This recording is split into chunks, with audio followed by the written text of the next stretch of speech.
Students, I just want to give you a quick reminder about creating new files and how to create a portrait landscape file. So to create new files, we're always going to go to File, New. Now when you open Photoshop right off the bat, you will see file creation options, but don't worry, if you have Photoshop open, you can always go back to File and click New. So once you click File New, you have this whole new document window open with all of your document settings over here. You can choose custom sizes. You can choose letter sizes right here. You can choose clipboard, something that you've copy and pasted. The most recent one is this really large size at 1000 pixels per inch. So this is a really high resolution, which is great. I am going to go over here to print, and you'll see no matter what you have as recent, if you want a basic 8.5 by 11, if you want a basic letter size, all you have to do is go to print.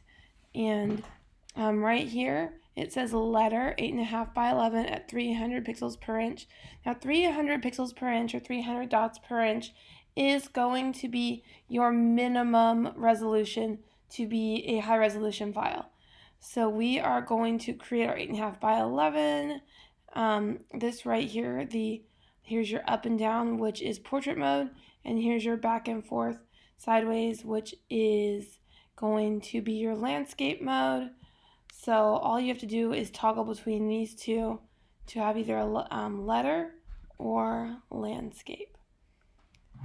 And we're going to leave that at 300 pixels per inch. I'm just going to remind you again that this is the minimum size for a high resolution image. So any images that you're going to find on the internet to use, or any pictures that you're going to take when you're working in Photoshop, you want them to at least be 300 pixels per inch if you want them to be high resolution or printable. I'm going to click create, and down here this tells you exactly how many pixels this our file is, and that it's at 300 pixels per inch. Over here at the bottom, you can always check when you open a new image that you've downloaded. Right here, this is where you can check to see what the resolution is and what the actual dimensions are. If I put this to 100% size, this will show the actual 100% size of my file. As I zoom out, you can see the percentage that it is, and you can see the resolution, and then you can see the actual dimensions. Now, so how big or small it looks on my screen is not changing the actual resolution or the dimensions.